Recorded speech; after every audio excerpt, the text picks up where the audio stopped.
तब वहां तक पहुंच पाएगा जहां पर वो गैलेक्सी है इस ब्रह्मांड का। कहां है हम लोग?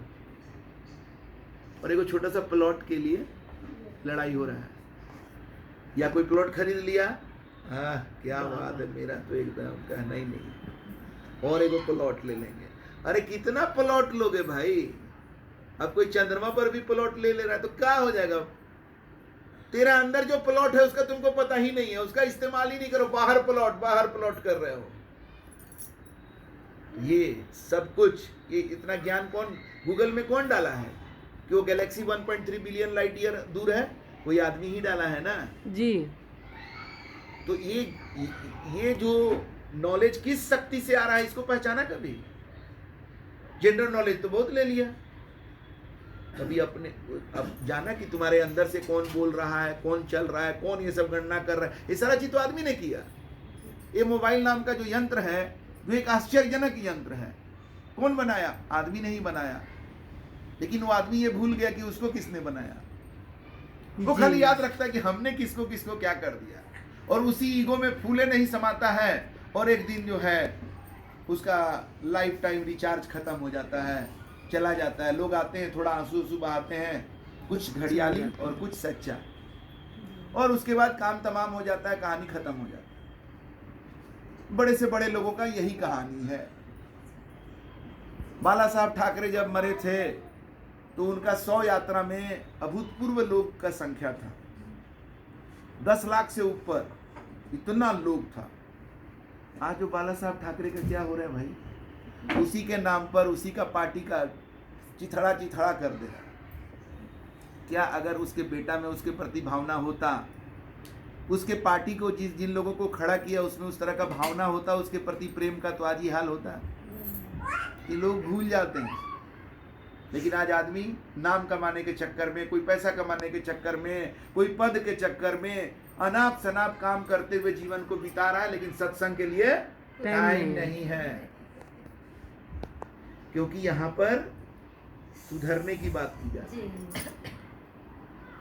तो हमारी खोज थी वर्तमान में राम का दर्शन करने की। तो हमारे गुरुजी क्या बोले? कस्तूरी कुंडली बसे मृग ढूंढे बनमाही, ऐसे घटी घटी राम है ये दुनिया जाने नहीं। कस्तूरी मृग के नाभि में पाए जाने वाला एक कंपाउंड है जिसका खुशबू पूरे जंगल में फैलते रहता है। तो हरिन को जब उसका खुशबू मिलता है तो हरिन बेचैन हो जाता है कि ये खुशबू कहाँ से आ रहा है। वो खुशबू की तरफ भागता है, अब वो जिधर जिधर भागता है उधर उधर खुशबू मिलते जाता है, क्योंकि खुशबू तो उसी के अंदर है। और ऐसे करते करते वो जो है ना शिकार लोगों के एरिया में पहुंच जाता है और मारा जाता है। आज हम लोग का यही हाल है। जो चमत्कार हमारे अंदर है, हमारा मालिक हमारे अंदर है, यही सबसे बड़ा चमत्कार है। और वो है तो हमारा ये बॉडी का सिस्टम इतना तगड़ा काम कर रहा है। हम उस चमक को बाहर में देख रहे हैं और हम बाहर वाले चमक के पीछे भाग रहे हैं, और भागते भागते समय हमारा शिकार कर देता है। काल जो है देखते देखते में झुर्रियां पड़ जाती हैं, शरीर शिथिल होने लगता है, अंग जवाब देने लगता है, और एक दिन चले जाना। सत्संग में हम आते हैं तो सत्संग में हमें जगाया जाता है, हमारी दिशा को मोड़ने का प्रयास किया जाता है। लेकिन हम अगर मौका दें तब ना। अगर मिट्टी कहे कुम्हार से कि भाई नहीं हमको तुम चोट मत मारो, तो कभी घड़ा बन पाएगा क्या? नहीं।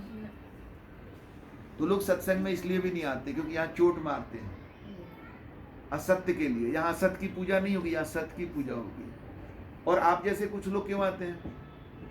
क्योंकि आपको सत्य में आनंद आता है, और यहाँ सत्य की महिमा का गुणगान होता है, सच्चाई प्रकाशित किया जाता है, और असत्य के ऊपर कुठाराघात किया जाता है। इसलिए आपको अच्छा लगता है, और इसीलिए बहुत लोगों को अच्छा नहीं लगता है। तो हम कह रहे थे कि मृग के नाभि में ही बैठा हुआ है कुंड, ये कस्तूरी। उसी तरह से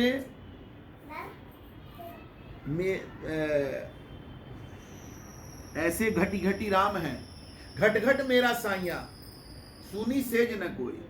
हर घट मेरा है। कौन कह रहा है? परमात्मा कह रहे हैं कि घट घट मेरा है। कोई जगह खाली नहीं है।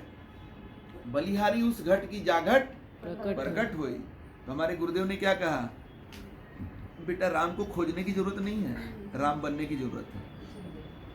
तुम्हारी तारीफ तब है जो तुम राम को अपने अंदर प्रकट करो। तो कैसे प्रकट होगा? चंदन को जब घिसा जाता है तब उसकी खुशबू आती है, मेहंदी को जब पीसा जाता है तब उसका रंग आता है। उसी तरह से जब हम अपने जीवन को सत्य के कसौटी में कसते हैं तब हमारे जीवन में परमात्मा प्रकट होते हैं। असत्य का कसौटी क्या है? अरे जिस सत्य को आप जान रहे हैं उसको मानिए और उस पर चलिए, यही सबसे कठिन काम है। आज क्या कर रहे हैं? जिसको जानते नहीं हैं उसको मानते हैं, और जिसको जानते हैं उसको नहीं मानते हैं, और चलते किस पर हैं? जब जिस पर मन किया उस पर चलते हैं। इसीलिए ये हाल है जीवन का कि जो पाना चाहता है वो पा लेता है, वो भी दुखी है, उसके जीवन में भी शांति और आनंद नहीं है। और कोई नहीं पा सक रहा है, उसको भी दुखी है कि छोड़िए ना सत्संग, सत्संग जाने से मेरा पैसा का समाधान हो जाएगा, बताइए हम इतना कर्जा में हैं। वो दुखी है। और कोई पैसा के पीछे भागते भागते खूब पैसा कमा लिया, वो भी दुखी, वो भी परेशान है। नहीं अभी हम नहीं आ सकेंगे, हाँ हम नहीं आ सकेंगे, मेरा अभी एक तो जमीन का थोड़ा सा डीलिंग है कुछ, उसको भी शांति नहीं है, इसको भी शांति नहीं है, क्योंकि उसका तीनों चीज एक नहीं है। मन वचन और कर्म, ये तीनों उसका एक नहीं है। मन कुछ और है, बोलता कुछ है और करता कुछ और है। वो जानता कुछ और है, मानता कुछ और है, चलता कुछ और है। जैसे सभी लोग जानते हैं कि परमात्मा सब जगह है, परमात्मा सब जगह है, ये जानते हैं कि नहीं? क्या जी। आप भी तो ये जानती होगी, जानते हैं परमात्मा सब जगह है, मानते भी हैं, ये बात को मानते भी हैं, मानते हैं ना, लेकिन क्या इस पर चलते हैं? नहीं। क्यों नहीं चलते हैं? इसी को कहते हैं सत्य की कसौटी। सत्य को जानना बड़ी बात नहीं है, चलना बड़ी बात है बेटा। झूठ बोलना चाहिए कि सच बोलना चाहिए? देख लीजिए, 5 साल का बच्चा जानता है कि सच बोलना चाहिए, लेकिन पूरा जिंदगी बीत जाती है सत्य बोलने में, नहीं बोल पाता है आदमी। सत्य और असत्य दोनों बोलते रहता है। तो जानना बड़ी बात नहीं है, उसको जीवन में अप्लाई करना, धारण करना बड़ी बात है।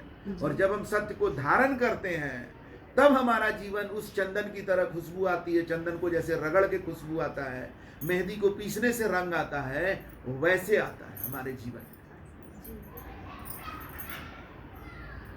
साहब तेरी साहबी, साहब तेरी साहबी, हे परमात्मा तुम्हारी परमात्मयता हर घट रही समाये, सब जगह है। जस मेहंदी के पात में लाली लखी न जाए। मेहंदी का पत्ता कैसा होता है? हरा। और मेहंदी का रंग क्या है? लाल। आप मेहंदी क्यों लगाते हैं? हरा करने के लिए कि लाल करने के लिए? लाल। लोग कंपटीशन करते हैं ना, जिसका जितना लाल होगा उसका पति उतना उसको प्यार करेगा। पता नहीं उसका कितना संबंध है पति के प्यार से। लेकिन आप चाहते हैं मेहंदी लगाएं तो मेहंदी लाल हो, लेकिन मेहंदी की लाली कब प्रकट होती है? पीसने से। मेहंदी को पीसने से। और मेहंदी का पत्ता कैसा है? हरा।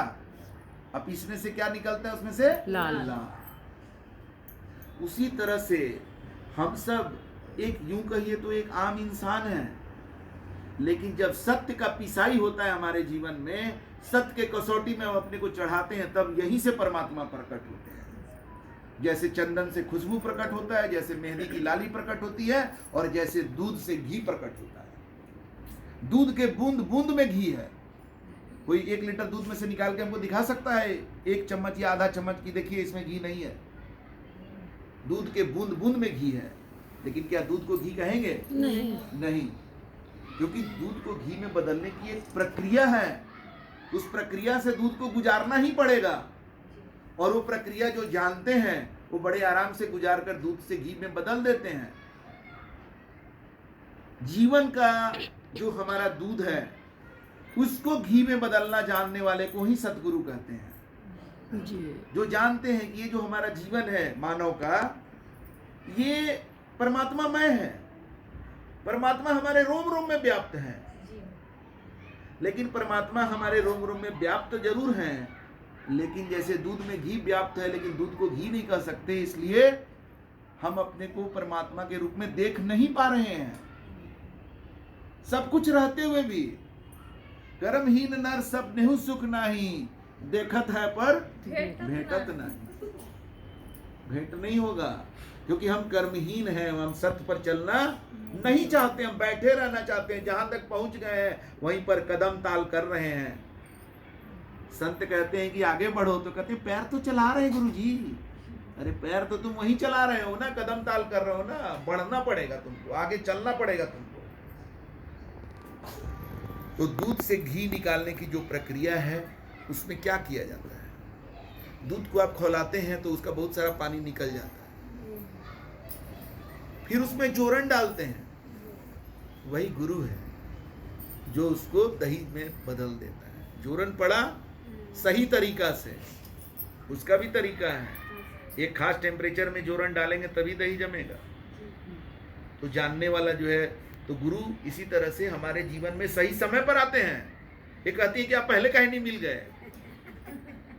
दूध का जब तक टेम्परेचर सही नहीं रहेगा तब तक जोरन पड़ेगा तो दही नहीं जमेगा। और दूध अगर राइट टेम्परेचर में है तो इतनी सा जोरन से मस्त दही जमता है। इनसे हम 5 मिनट के लिए मिले लेकिन दही जम गया, क्योंकि दूध का टेम्परेचर सही आ गया। तो गुरु हमारे जीवन में वैसे करके आते हैं और उनके आने मात्र से हमारा जीवन बदल जाता है। तो पहले तो दही में बदल गया, फिर क्या करते हैं? अब दही को अब मथना है। अब जीवन दही तो बन गया, लेकिन जब तक मथाएगा नहीं तब तक क्रीम निकलेगा। अब मथने का मतलब क्या है? गुरु के वाणी पर चलना। अब तो गुरु कह रहे हैं, किसी को जो मांस मछली खाता है उसको कह देते हैं सबसे पहले तो इसको छोड़ो, तो बहुत बोलता है कि नहीं नहीं हम आप ही को छोड़ देंगे, हमको जाने दीजिए, छोड़िए, सब खाने दीजिए, हमको जाने दीजिए हमको। बहुत लोग उसी में फेल हो जाते हैं। आप तो कह रही थी मोबाइल दे देंगे तो ठीक हो जाएंगे।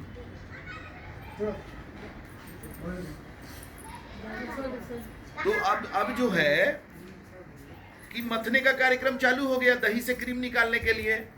तो बाप करने लगा, भाग गया। अभी पटना में हमारे एक सत्संग में एक बिजली विभाग का ही एम्प्लॉय आया, तो हमारे सत्संग से प्रभावित हुआ। उसी समय हमारे चरण पर आकर के बोला कि अब आज से हम मांस मछली ये सब नहीं खाएंगे।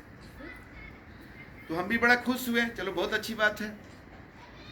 अभी यहाँ आने से 2-3 दिन पहले वो फोन किया, देखिए ना गुरुदेव, हम तो कसम खा लिए आपके सामने कि मांस मछली अब नहीं खाएंगे। घर में पत्नी और बच्चा लोग एकदम मतलब तूफान मचा दिया है। कहता है कि आप अकेले कैसे डिसाइड कर लिए कि आप नहीं खाइएगा, आपको खाना पड़ेगा। तो हम बोले कि भाई तुम उन लोगों को तो जबरदस्ती नहीं ना कर रहे हो। तो बोला ये बात हम बोले हैं कि तुम लोग खाओ, हमको कोई दिक्कत नहीं, लेकिन हम नहीं खाएंगे। लेकिन वो सब तैयार नहीं हो रहा है। अब वो हमसे चाह रहा था कि हम बोल दे कि अच्छा कोई बात नहीं अब तुम खा लो। हाँ, क्योंकि वो बार बार कह रहा था कि हम कसम खा लिए हैं, अब देखिए ना ये लोग ऐसा कर रहा है। मैंने वो चाह रहा था कि हम उसको कुछ क्षमादान कर दें। तो हम तो करने वाले हैं नहीं। तुम यहाँ तो मेरे पास से आउट हो जाओ, नहीं तो जीत करके मेरे पास आना पड़ेगा। वैसा कमजोर शिष्य रख के हम क्या करेंगे भाई? जो मांस मछली का त्याग नहीं करेगा वो परमात्मा को क्या पाने वाला है क्या? और हमारा काम क्या है? हमारे गुरु ने हमें परमात्मा से मिलाकर मेरा जीवन बदला। हम ऐसा ही आदमी खोज रहे हैं जो अपने जीवन को बदलना चाहता है परमात्मा को पा करके, कि और कोई उपाय नहीं है जिससे जीवन बदलेगा। और परमात्मा हमसे दूर भी नहीं है, दिखत है पर भेटत नहीं। तो कुछ लोग मांस मछली त्यागने में ही आउट हो जाते हैं, कुछ लोग नशा करते हैं। वो नशा में इतना बुरी तरह से फंसे हुए हैं कि वो नशा का त्याग के नाम से कई लोग भाग जाते हैं। अरे बाप रे, बाबा के पास रहना ठीक नहीं है, ये नशा नहीं करने देंगे। कुछ लोग रह जाते हैं और रह के भी नशा करते हैं। तो भाई हम तो चेक नहीं ना करने जाएंगे, मुंह खोलो तो जरा तेरा वो अल्कोहल वाला टेस्ट करें, तो तेरा खैनी वाला टेस्ट करें, वो तो नहीं है मेरे पास। लेकिन मेरे पास परमात्मा का ऐसा कृपा है कि वैसा जो भी शिष्य रहता है वो अपने एक्सपोज हो जाता है। कभी उसका चुनौती मेरे सामने गिर जाएगा, कभी कुछ हो जाएगा, पकड़ा जाता है अपने आप। कभी वो खा रहा है, उसकी पत्नी देख ली, कभी उसका बचवे देख लिया और हमको बता दिया गुरुदेव जानते हैं पापा खैनी खा रहे थे, अपने पकड़ा जाता है। तो यहाँ पर कोई क्षमा नहीं है उसके लिए, तुमको छोड़ना ही पड़ेगा और कोई उपाय नहीं है, नहीं तो तुम हमको छोड़ दो। अगर मेरा धंधा रहता, हम पैसा कमाने के लिए इस मार्ग में आते, तो हम तो ये ना देखते कि पार्टी कैसा है, पे करने वाला है तो गलत सलत जो करना है करो, मेरे हमको मत छोड़ना यार, खैनी मत छोड़ो, हमको मत छोड़ो। आज यही हो रहा है जी। बहुत सारे संप्रदाय हैं, बहुत सारे बाबा लोग हैं, इनके शिष्य लोग मांस मछली भी खाते हैं, खैनी दारू सब कर रहे हैं। हम पूछते हैं कि आपके गुरुजी ये नहीं बताते हैं क्या? तो कहते हैं गुरुजी बोले थे ना कि एक दिन अपने छूट जाएगा। बाहर है गुरुजी। अच्छा, और यही बताते हैं आपके गुरुजी? हाँ, कहते हैं ना कि जबरदस्ती नहीं करना चाहिए, अपने मन में एक दिन आएगा, मन से छूट जाएगा, अपने छूट जाएगा। मैंने मेरे पास आते रहो, चढ़ाते रहो, एक दिन ऐसा आएगा अपने छूट जाएगा। बताइए, ऐसे ऐसे गुरु जी हैं, जबकि ग्रंथों में गुरु की परिभाषा क्या बताई गई है? बहुत गुरु हैं अस जग माही, हरे द्रव्य भव दुख को नहीं। द्रव्य हरने वाले गुरु बहुत मिलेंगे, हमारा जीवन का दुख हरने वाला कोई मिल जाए तब ना। अब बताइए, जो खैनी खाएगा उसका जीवन में दुख रहेगा कि नहीं रहेगा? रहेगा ही ना। जो मांस खाएगा उसके जीवन में दुख रहेगा कि नहीं रहेगा? बिल्कुल रहेगा, रहना भी चाहिए। 4 वेद 6 शास्त्र में, वेद और शास्त्र पढ़े हैं आप लोग? कोई नहीं सर, नहीं पढ़े हैं ना? पढ़िएगा भी, मतलब जरूरत नहीं है, हम भी नहीं पढ़े हैं, लेकिन गुरु के कृपा से 4 वेद और 6 शास्त्र का ज्ञान हमको है, वो ज्ञान हम आप लोगों को भी दे देते हैं। 4 वेद 6 शास्त्र में बात लिखा है, दोए सुख देते सुख होता है और दुख देते दुख हो। तो 4 वेद और 6 शास्त्र का निचोड़ आप जान गए तो पढ़ने की क्या जरूरत है? और कोई कहता है कि हम पढ़े हैं 4 को वेद, तुम पढ़े हो? तो कहना है कि ठीक है, तो तुम क्या पढ़े हो बताओ, हम तो यही जानते हैं। तो बोलेगा कि हम भी ये वाला पढ़े हैं। तो पढ़े हो तो करते हो, करने की बात है ना।